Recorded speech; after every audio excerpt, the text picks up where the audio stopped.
اكبر عيب بيواجه اي فريق بيلعب كوره في العالم هو الميس باص. كتره الميس باص بتقتل اي فريق مهما كان قوته ومهما كانت لعيبته. انت على نفسك لما بتشوف فريقك في بدايه المباراه بيعمل كل باصاته غلط او معظم باصاته غلط او بيعمل باصين ثلاثه صح وبعد كده بتتقطع الكوره، انت هنا بتقول ان اللعيبه مش في يومها او خلاص الماتش احنا بره الحساب.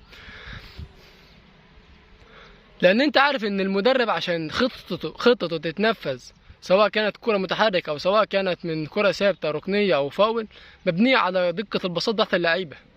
فانت لما تشوف فريق زي النادي الاهلي كل بساطه غلط او بنسبة بساطة يا دوبك 70% او 75%، فهنا يقول لك ان انا كل 4 بساط كل 5 بساط 3 منهم اللي صح. فانا ازاي ب3 بساط او 4 بساط هوصل للجون مهما كانت ضعف الفريق المنافس او مهما كان ضعفه الفريق اللي قدامي، سواء كانت من الناحيه الدفاعيه او من الناحيه الهجوميه.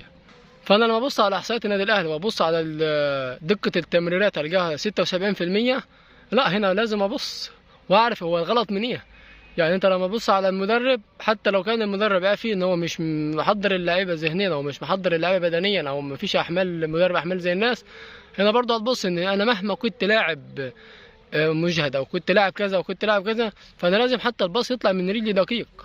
يعني حتى لو بنسبه يعني 90%، بنسبه انت فريق، يعني انت لو هتحسب الباصات مثلا 75% دول منهم الباصات اللي هي للورا. الباصات اللي لورا هي برضه بتتحسب من نسبه النجاح الباص. فلما تلاقي فريقك كل دقه باصاته 70%، 75%، 80%، عمرك ما هتعرف توصل للجون بسهوله. ايوه نعم، احنا ممكن نكون بنجيب هدف او بنجيب جونين او 3، ولكن ممكن مش لقوتنا احنا الهجوميه او قوه لعيبتنا، لا لضعف وهشاشه الدفاع اللي قدامنا. ولكن الحقيقه ان هو مش عيب في لعيبه النادي الاهلي بس، هو العيب البساط دياتي هو كواليتي لعيبه المصري كلها. اللعيبه المصري كلها ما عندهمش باص زي الناس. يعني اساسيات الكوره اللي هو الباص، ان هو يستلم ويسلم، مش عنده.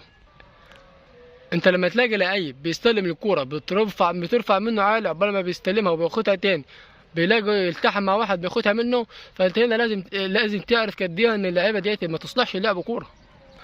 فانت تخيل ان مدرب مثلا بيدرب فريقه على جمله معينه او على تكتيك معين داخل الملعب، فهو ازاي هيقدر يوصل لك ازاي اللعيبه هتقدر تترجم لك الخطه اللي متمرنين عليها وهم ما عندهمش قدره ان هم يرفعوا الباص زي الناس، سواء كانت بالتمريره البينيه او حتى ممكن انا بشوف اللعيبه بتلعب الباص يبقى اللاعب قدامها بتدي الكره اللي هي بين الفريق المنافس وبين فريق صاحبه جوه داخل الملعب، فبيقول للاثنين اللي حصل ياخد الكره.